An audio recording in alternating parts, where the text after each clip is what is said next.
So Uranus in Gemini, guys, let's talk about it. Now, Uranus in Gemini is going to be quite chaotic for a lot of different people in a lot of different ways. And what they don't expect is the mental shift, right? Like, so if you're in astrology, you know the basics of Gemini. Gemini is all about your basic childhood, your early learning, your third house, your forms of communication, right?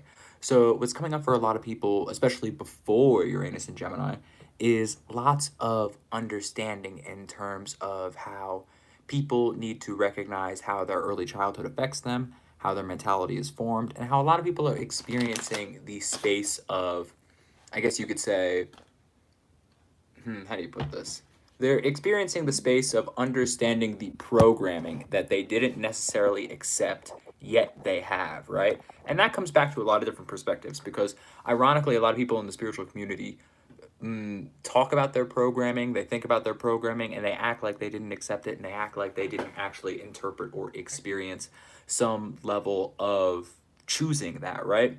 Because before you incarnate, you're a spirit, you accept soul ties, you accept understanding, you accept soul contracts, you do all of this different stuff that people don't exactly understand or anticipate to enjoy or experience, right? So when we're talking about this stuff, when we're talking about Uranus and Gemini, a lot of people are going to have different experiences. A lot of people are going to have different interpretations. A lot of people are going to have different actions that are not exactly becoming of them, right? And it's not necessarily that it's bad, it's just that it's a new change and it's a new shift.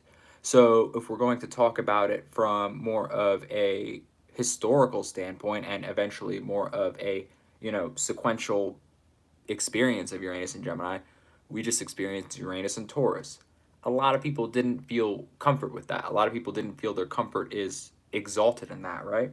And one of the things that I like to mention about Uranus and Gemini is that people don't necessarily remember that the moon is exalted in it, right? The moon is exalted in it, the moon is experiencing it.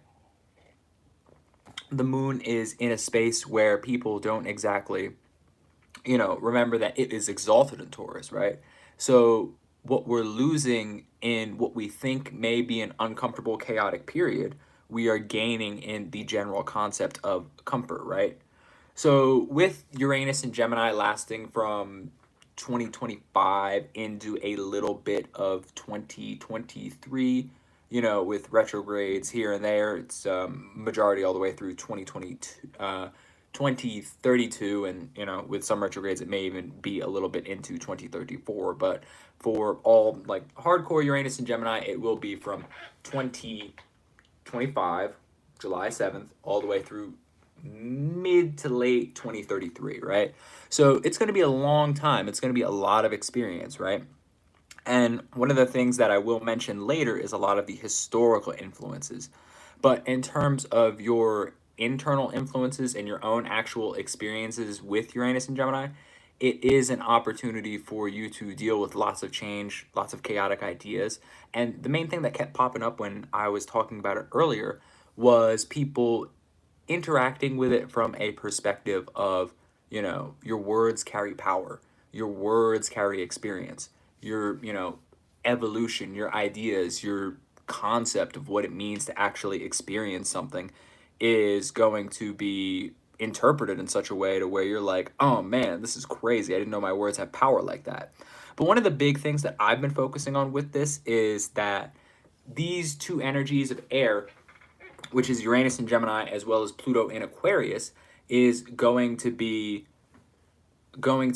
in. It's going to be interesting, right? Because like, if you thought Facebook groups and TikTok lives and online group chats were bad in terms of groupthink before, that is going to get much more powerful, right? It's going to get much more extreme, much more amplified. And it's going to kind of come to the forefront of how deep this internet marketing and internet mentality and the construction of intention engineering as well as the pursuit of ideas are going to be developed, right? So, for example, what I mean by this is, like, how do I put this? So long story short, I, have and run a handful of large meme pages on Instagram. you know, like basically just meme pages for the zodiac signs, right? And what I've learned from being in this space is that companies like to essentially plant the seeds of memes to promote certain ideas, right? Whether it be a political ideology, whether it be some type of, I guess you could say, how do you put this? Like, whether it be just any general idea on society that a company wants to put to either sell, promote products, or destroy their company's product, they will plant that idea in the form of memes across numerous meme pages of social media. So sort of similar to how a lot of streamers and TikTokers get famous through the power of clippers, right? So it's very similar to that, to where they put out that idea, they let it ripple through the internet, and then they kind of see what sticks and let it take and picks the winners and lets it take on a life of its own, right? So, for example, there's a lot of like content marketers and personal brand people that are sort of shifting the ideology of social media from a very follower based, single account aesthetic reel like it used to be back in the day, almost to a man. I gotta turn off my notifications. But they're shifting it almost to a brand television network thing, right? So there's numerous accounts, there's numerous people on it, and there are numerous I guess you could say, like, people just working on a brand individually, which is an idea, a concept that, you know, represents certain things, experiences, so on and so forth, right? So essentially, like, and once again, I'm going to bring this back to Uranus and Gemini as well as Pluto and Aquarius. So essentially, what this does is they put out pieces of content, they manage sentiment, and then they pick the winners and double down on that, right? It's just like anything. You throw things at the wall till you see what works, which is essentially the essence of Uranus and Gemini. And once that idea works, you follow it to your heart's excitement and innovative content, right? So when we're talking about this from a Uranus and Gemini and a Pluto and Aquarius perspective, what is going to happen with all of these energies coinciding in some way, shape, or form is the power of, you know, just managing ideas, different ideas, and sentiment is going to become very popular. It's going to become the new wave in terms of this, like, quote unquote, mental warfare, right? So when we experience that and we expand on that concept, Uranus and Gemini is very good for a lot of people who are quite innovative with tech, or a lot of people who are very, you know, good at expanding into the mental fields and the mental aspects of understanding, right? But what they don't exactly have, oh yeah, and then what I also want to mention is the piece of software that a lot of companies use to moderate all those different aspects of, what's the word, like just different social media accounts and managing brand sentiment and understanding the trends. It's called Madrigold, and you know, people pay. There's people out here paying up to 100 grand a month to manage their online presence and sentiment, because, you know, like the power of the power of branding is powerful, you know, because it's like, this is me, this is who you're experiencing, and then everybody that's watching, you can if you want to drop a comment on that, your house. I'll be getting to the readings in a second, but basically, if you want to, like, if you want to do that, you need to understand that people are in a space of where they can make things happen, they can expand on it, and they can actually position themselves in such a way to where they are just making a lot of shit happen, right? They're managing a lot of ideas, they're managing a lot of sentiment. So, with that being said, Uranus and Gemini is a very important thing to pay attention to in terms of people's ideas and adapting to social situations and social technology. And the name of the game, since we are kind of in this upshift vibe and leveling up, which you know, these two things will put everybody in a very fourth dimensional space, right?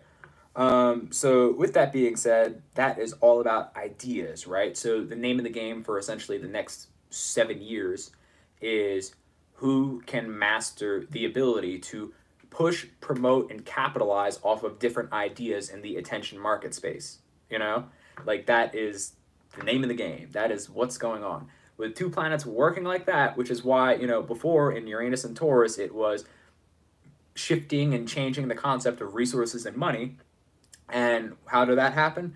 Now we have a bunch of, you know, literally the bill that just passes, the stablecoin bill, which basically creates the same exact system in a faster and more traceable format. And it is coming on a phone near you to where you can literally tip and buy things through live shopping, blah, blah, blah, blah, blah, right?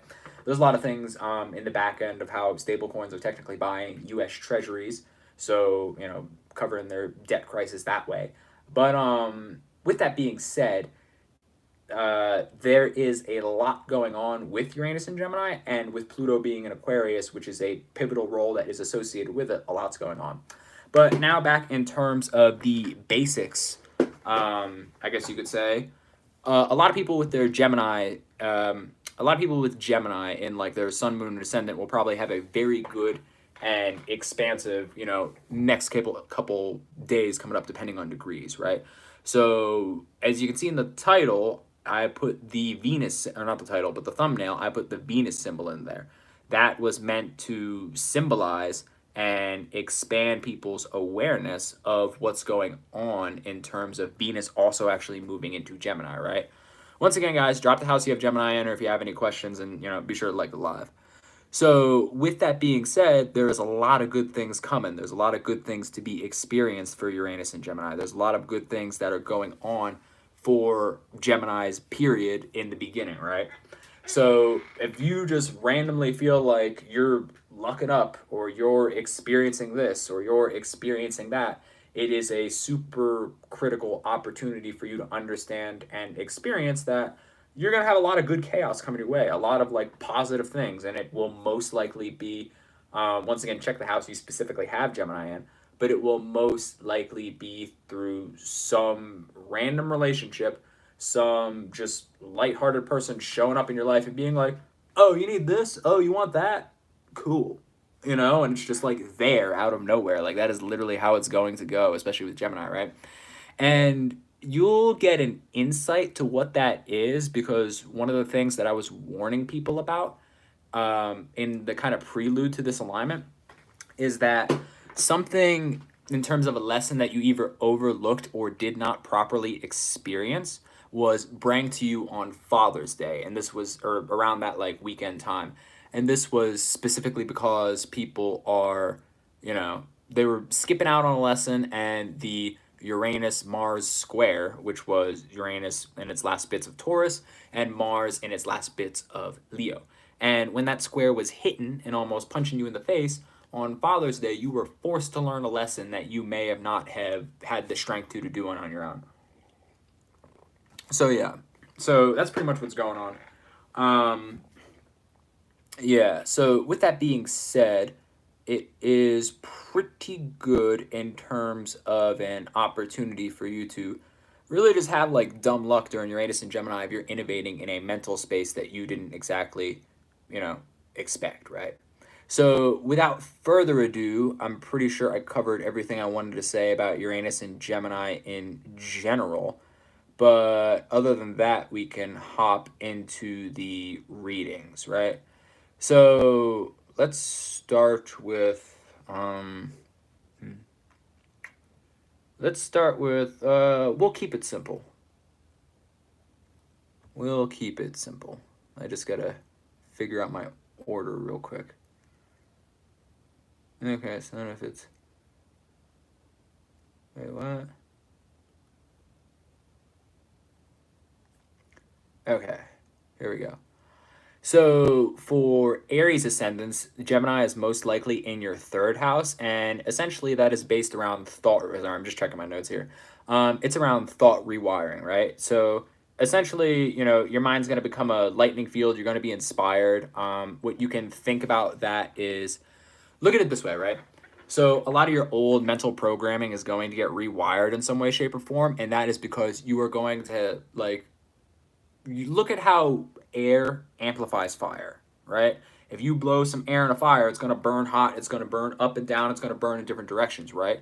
So imagine you had a strong, steady gust of wind pushing you in one direction, and now it's going to swoop you all the way into another direction, pushing you to be in a space where you didn't exactly understand, right? So you're going to be rewiring your communication, your learning. A lot of things about your siblings are going to be coming up, and you're going to be undergoing, like I said, a transformation through a very technical world, right? So when it comes to and kind of amplifying that tech world, or really just going through that space and shifting and moving around, you are going to be, upgrading, shifting your inspiration, and just trying to doing whatever, right? It's going to be like being a kid all over again.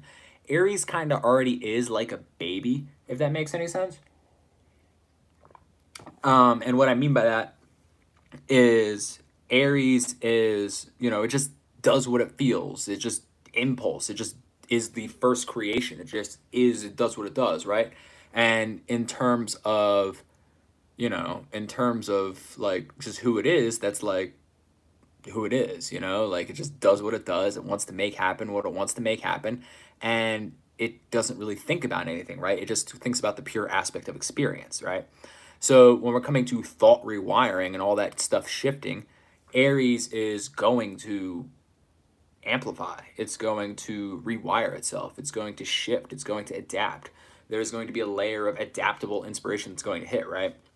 So that's pretty much Aries ascendants for you. Now, when we come to Taurus ascendants, this is going to be disrupting your money, your values, how you allocate and get resources, basically. So this kind of applies in a couple different ways of where Taurus ascendants are going to think differently about what they value. So if they value friendship, they might not value friendship anymore. Not in a bad way. They'll still be like, we're cool. But they're going to be like, hey, man, I got to make this money. So if you're not getting on that train, that's where I'm going. Bye. And the reason why Tauruses are kind of that way is Tauruses are innately born with a sense of self-love and self-appreciation and self-experience that they don't exactly know how to, I guess, share, right? And share that that's why they're doing it. They just naturally do it and they just naturally come from that space. So with that being said, it is a interesting opportunity for Tauruses to kind of just redefine what worth is to them, right? Maybe it is actually worth explaining why they're shifting around and actually telling somebody something. Maybe it is the experimentation on sources of money that they're just like excited about. Maybe it is, a different, very verbal based form of monetization. They want to start a YouTube channel. They want to start a blog. They want to start, just general education and doing these different things about how Taurus can actually be applied, right? So with that being said, it's an opportunity for you to really just grow, expand, and amplify what it means to redefine your values, right? And just make things happen. So yeah, I mean, that's pretty much it, right? In terms of Taurus, they're going to be shifting around their money. They're shifting around what they want to do and how they want to make these things happen. Now, the next one, which is Gemini in the first house. Gemini in the first house is very simple. It is an identity revolution. So, one second. So, when we're talking about identity revolution, the first house and how it kind of applies to that is a shift in how you present yourself, a full reband, different appearances, erratic, sometimes manic, uncontrollable behavior, even more so than normal, and almost a deeper urge to be known and to be seen, right? So it's a pretty big like pickup in terms of how you want to be and how you want to act with your personal brand and how you can really just make these things happen, right? So how that applies and the potential psychological issues that actually come with that, or the revealing and releasing of those psychological issues, are going to be very interesting. It's going to be very, I wouldn't necessarily say optimistic, or I wouldn't say like negative in any way, but I would just say it's kind of weird or sort of different in terms of what's going on regarding the, first house identity, right? Because like it could appear as a crisis, it could appear as a glow up. It really depends on you and what you're going through right now, as well as the degrees of your Gemini ascendant, right? Because, if you're within 0 to 5 degrees, it'll be this week. Or not this week, but next week. If you are, next week being July 7th, 2025. If you are in later degrees, it may hit you like way later in the year. Maybe by the time, it's 2030 and you're just like, oh shit, here we are. So yeah. And now we hit Cancer, right? Which would be the 12th house. So with Cancer, it's going to be interesting, right? It's going to be interesting for a couple different reasons. a lot of people are going to feel their inner world is kind of like electrified, if that makes any sense, to where it's like spiritually they're just more excited, they have more ideas, they have a lot more downloads coming in, they have a lot more energies, and it's not necessarily like they feel this way of almost disrupting their, how do you put it, like disrupting their you gotta think about that. Like, it's not like they're going to be disrupting their inner peace, or like cracking their shell, although it will appear that way. But it's almost like at the same time that solitude becomes sacred, it's also like they're diving into the void of what their subconscious genius has ready for them. And what I mean by that is they will appear very solitude and then they will come out like a person possessed and be like, oh, let's just do this, you know, like this is a cool idea, let's make it happen. But they're not going to be all broy about it. They're just going to be like, you know, divine intervention, just moving towards a space in that such way whenever they feel inspired, right? So that's pretty much what's going on with that. And it comes with a lot of dreams, a lot of intuitions, a lot of subconscious layers that are being illuminated within them. But it also comes with, you know, old karma, outdated experiences, and through that solitude, it's kind of going to be like they're going to go into their shell, and then whoever's still there when I come out, they're like, oh, okay, well, that's who I'm dealing with nowadays. Cool. But yeah, that's pretty much Cancer. I'm going to have the timestamps in the live after the fact. Just give me a sec. Now, the next one is Leo, Leo ascendant. So you can look at it as a soul circle shift, or, you know, people who are oscillating around you that don't exactly align with your soul are just going to be dropped like a bad habit, just like it's nothing. So for a lot of people that have been chasing the Leo energy or have that Leo ascendant energy, they're just going to notice people are dropping off, people are coming in, you don't really know what's going on. It's a whole thing, right? So with that being said, you can look at that as your community, your audience, your network, and your just whole social vibe being a frequency changer, if that makes sense, right? So it'll be a lot of unexpected collaborations, moving to different platforms, futuristic thinking, um, and like visionary disruptions, like just general Leo things that push people to be motivated to experience and really amplify, right?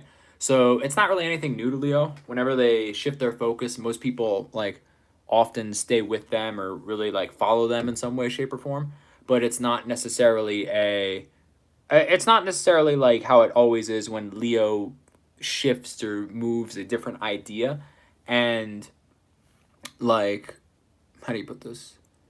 It's not like where Leo just shifts their focus and does what they do and people just follow regardless. This is different. This is like people who have just been hangers on and just love like I see it as like Leo's losing a lot of vampiric energy. A lot of people that are almost just addicted to them. A lot of people that are holding them back. A lot of people that are experiencing a sense of just tracking off some energy, right? And just like borrowing the confidence of someone else, which is what a lot of Leos are going to be experiencing.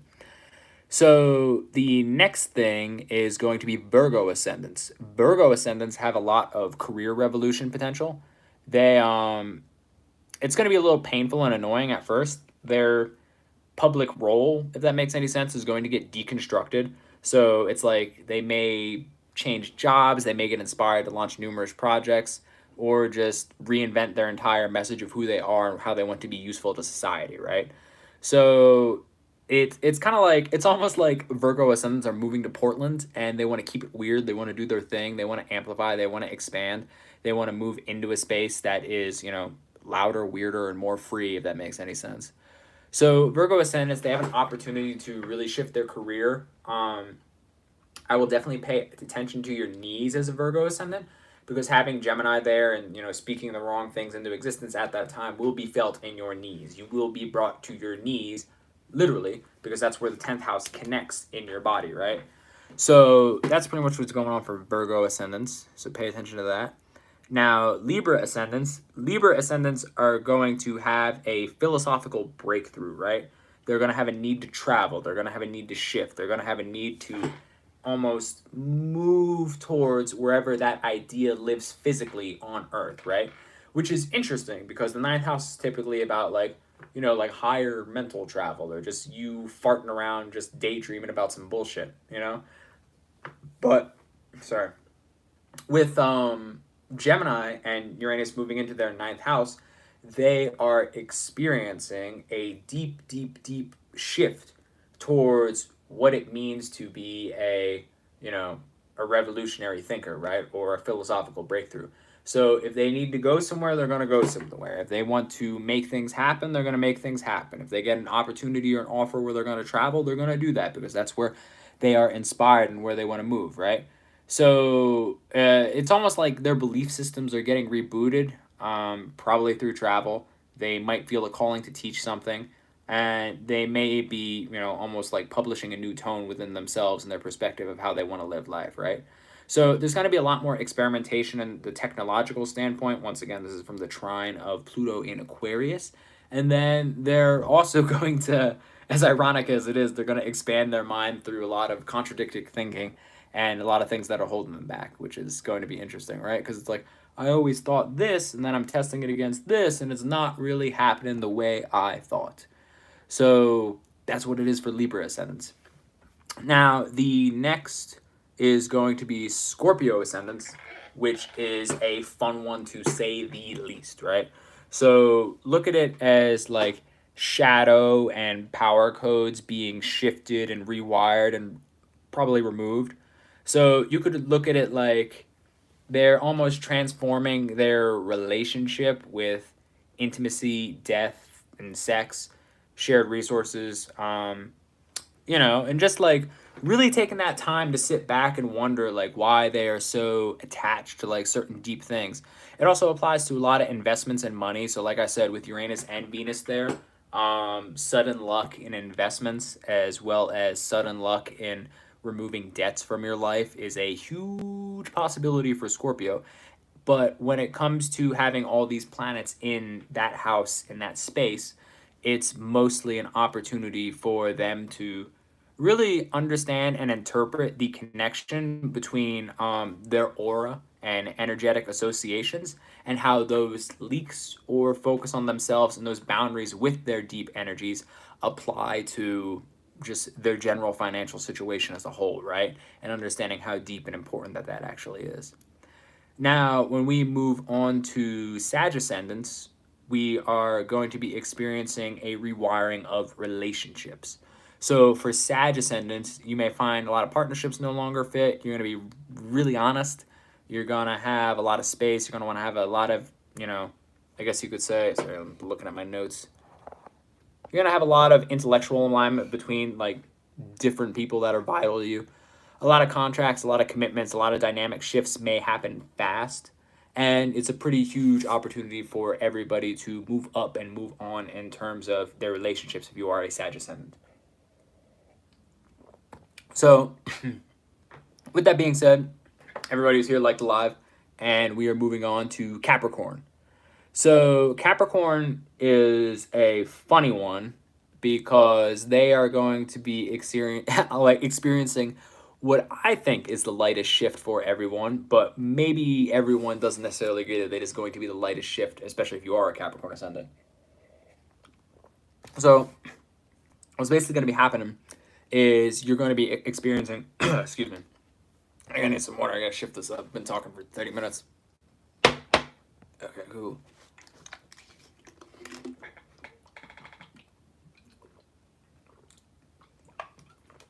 All right, there we go. So Capricorn ascendants are going to be experiencing new routines, a shift in their nervous system, and you know, as we know, Capricorn ascendants, they don't like anything that is unaligned with their goals to shift, ebb, or flow. So it's going to be like, you know, and with that, you're going to get a lot of honestly like daily life upgrades, radical, you know, changes in your habits, your health practices, and your work systems. I would definitely expect a disruption in Capricorn employment, but a lot of breakthroughs with different like forms of holistic health as well as wellness opportunities to experience, you know, the possibilities of what it means to just live life, right? So it's not like for once they're going to be like So the funny thing about ascendants is it's not necessarily like who you are or what you want to be, but it's your aura and a lot of like your soul contracts and the mask you present to put yourself in a position to experience those lessons, even though it's not necessarily you, it's what you feel like you have to do, right? So with that being said, Capricorns are gonna have a hard time with that because they don't necessarily like to move outside of the plan they created, and yet they are in a space of where they feel that the plan they created is theirs when in reality it's not. So it's a whole thing, you know. But that's why I say it's going to be difficult for them from an individual standpoint. But from everybody having the outside looking in, it's going to be a lot easier for Capricorns to, you know, adapt to this change. Now we move on to Aquarius ascendants. This is like I don't know. It's like almost non-existent for them because they have a lot of you know, creative, like their creative disruption is gonna punch them in the face. They're gonna have a lot of self-expression. It's gonna get a little weird. Some people saying the best way, some people saying the worst way. It really depends for Aquarius ascendants. They will have a lot of an artistic voice, romance. Children, you know, they may be a little pleasure seeking, and they may be, you know, activating a certain rebellious genius, if that makes any sense, to where they aren't exactly open to the opportunity that everybody thinks, right? So they're gonna experiment, they're gonna play, they're gonna trust their creative chaos, and everybody's gonna be like, what are you doing, Aquarius? Everybody's always like, what are you doing, you know? Now, the final alignment is going to be for Pisces ascendants, which is going to be a reboot to their root system, right? And when I say root system, it's ironic because Gemini for Pisces ascendants is in the fourth house or the heart chakra, right? So the fourth house or the heart chakra isn't exactly the root, but it's the home, it's the focus. So when we think about root system reboot, we think about, you know, the two fish, the twin fish, Pisces, or the 12th house, which is actually applied to the feet. So when it comes to grounding and rebooting that system for like Pisces, it's interesting because it's kind of like even though Pisces and Gemini square, it's sort of a weird experience because that square that they're dabbling in and they're experiencing in is not necessarily a good opportunity for them because they are, you know, they're open to things, they're interested in things, but they don't go about things the same way, right? They have the same modality, which is mutable, but one is very emotional and the other is very logical. So when it comes to that, it's an opportunity for them to really intertwine the inspiration of a mental download and not doing what they necessarily feel, but what they think, which is going to be an interesting integration for Pisces because they're going to become much more logical about their emotions. They're going to interpret things of their subconscious that they've never seen before and almost like, you know, rewire their connection to their early childhood. And now they really absorbed and interpreted a lot of people's subconscious limiting beliefs, perhaps, right? So, excuse me.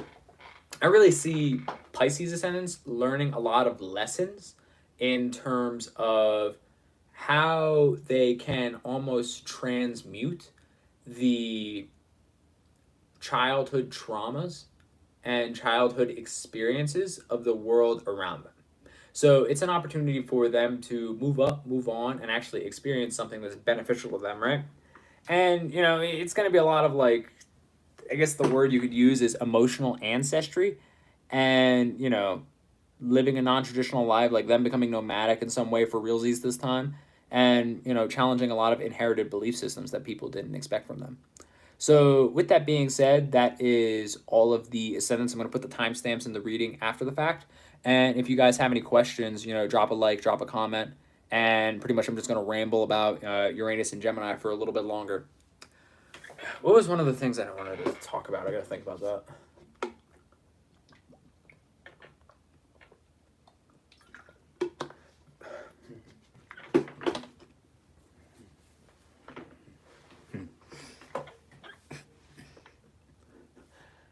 So I think one of the things that I like to talk about from like a very spiritual perspective of the Gemini energy, which is essentially flipping the order of the signs. So it's like for Gemini, instead of being the third house, it becomes the 10th house, which is an interesting perspective on how to really see how Geminis think, right? Because they always know something. Where you get that idea, you don't know. And what I've learned from actually being a Gemini is that you almost have a connection to the general information of the universe, of the unified field, that you can experience at any time you want, right? So it's essentially an opportunity for you to be really like learning what it means to travel the Akashic record from like a light mental space and be able to extract a lot of ideas that you want, right? So what Uranus is essentially gifting people right now is they're gifting people an opportunity to have that light mental transformation, that light mental travel, that light mental opportunity for you to ebb, flow, and shift into a different perspective of what it means to experience life, of what it means to experience mental travel, right? Of what it means to experience to be inspired by a certain idea or a certain experience that you didn't know you could have, right? Especially from a mental space, right? Because a lot of people don't exactly get to chase their childlike wonders and their childlike curiosities and their childlike dreams. And that's what Uranus and Gemini is going to bring to a lot of people. And it's going to be pretty painful at first to certain people, depending on the house and depending on the experience and depending on the level of processing your childhood trauma, right? So when it comes to that and when it comes to that experience, offering that opportunity to those that aren't ready will force them to learn the lessons that they need to learn and they need to experience. So it's an interesting opportunity, it's an interesting perspective to offer to the world when you are actually looking at them or experiencing what it means to open yourself up to the possibilities of the mind. And like I said in the beginning, a lot of things and a lot of the, focus of the world will be based on subtle mental programming through content marketing and understanding the power of communities as well as organization online, right? So it's kind of like I don't necessarily want to say that there's like any good or bad aspect to it, but there is a lot of power and a lot of mental space to be controlled by the just general psyche of the world if you let it happen, right? So it's like, mind your mind, watch your P's, watch your Q's, you be all right, you know what I'm saying? But yeah, that's pretty much it. So